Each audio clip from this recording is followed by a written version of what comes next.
Welcome to another 3D comparison video. We're gonna see an update for the Common Sense Machine platform.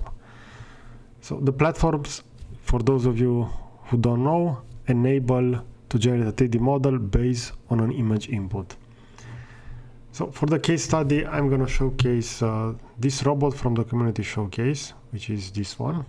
And as you can see, the input image used to generate this model will be displayed like this if the mouse will not be over that tile, and as soon as I will move my mouse over, we're gonna see the 3D model generated.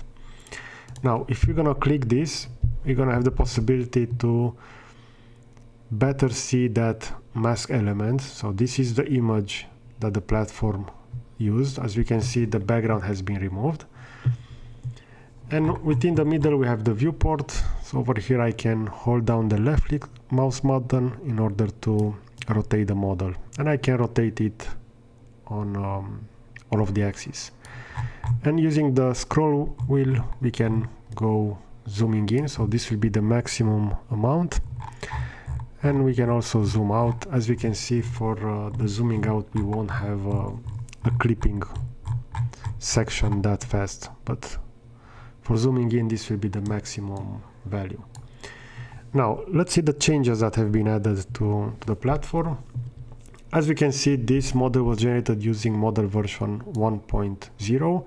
Currently there's 1.1 and 1.2 available. And if I'm gonna go over here to the download section, within the first version that I also tested, we only had the possibility to download the GLB file. So as an input we would upload an image, and the only output would be the refined mesh in a GLB file format. Now within the last update, I also created a video regarding that. They offer the support for OBJ and USDZ file format, so that you no longer need to use something like Blender or other 3D software in order to have your mesh converted. Because for example, if you want to add that model directly into a CAD software, you would have to have it converted. So now it's much faster. You can choose one of those three file formats. Even so, if you want to add it to CATIA, you will have to convert it. The same will be for SolidWorks.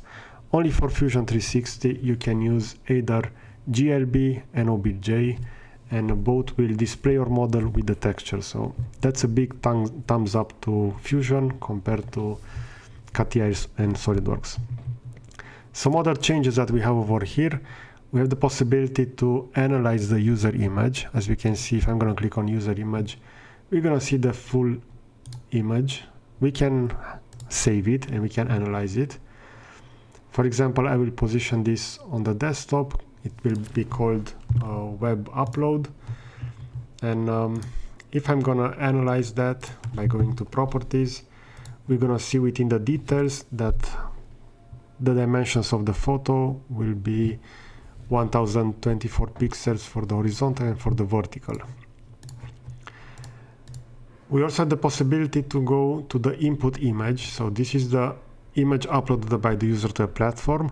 This is the input image after that user image was cropped by the platform. And as we can see, this will be lower. I'm gonna save this as well. We see even the file size. This was 901 kilobytes, and this is only 50. If I'm gonna open this again, I'm gonna open it with Irfan View.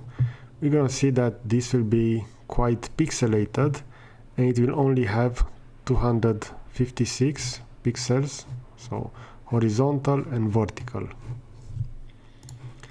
And on the platform we also have the possibility to visualize this section. They call it spin, but spin is just a 3D model position within an animation, and we have a turntable, so the model will rotate in front of the camera so that we can better analyze that. Okay, so these are the changes added. Again, if you want to have this added to any software, you can use either GLB. You can have that downloaded. What are the difference between GLB and OBJ? As we can see, if I click on GLB file, within the download section, I will only have a single file, which is this mesh. We see the file size is 4 megabytes. And this mesh, the GLB file format, integrates, so embeds the texture as well. So if I'm gonna go to Blender, File, Import, GLB file format, I'm gonna go to Downloads. We're gonna see that I download this also today, but that's not the model that we want to. This is the one. So today at 11:25, this is the model that we just downloaded. And if I'm just gonna hit import, we're gonna have that model loaded. Now the scale of the model will be quite small. This is because, just like for photogrammetry models, these are not generated at their true scale, but we can just scale them within Blender. And this will also have the texture embedded. So if I'm gonna go on shading viewport, we're gonna see that our model will have that texture as well. So this is the GLB file format. We also have the possibility to download the OBJ. So the OBJ file format is a legacy. Okay, so let's check the structure of the OBJ file. It will be this archive. I'm gonna have this extracted over here, have it replaced because I already had that open. And we're gonna see that for an OBJ, we're gonna have 3 files. This will be the 3D mesh. This will be the albedo texture, which is the diffuse texture of the model. And this will be the MTL.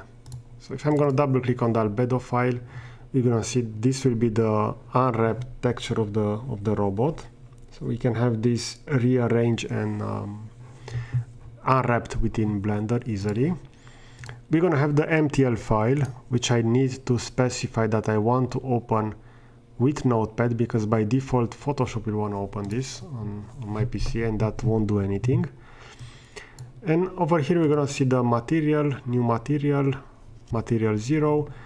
We're gonna see the illuminance value, but most importantly, this MTL files links this mesh to the albedo PNG file. So they need to be positioned within the same folder in order to have that texture automatically added. And this is the mesh. If I'm gonna jump within Blender, I'm gonna go to File, Import. So now I'm gonna go for Wavefront OBJ. As we can see, this is a legacy file format. So GLB is a lot better and integrates the texture as well.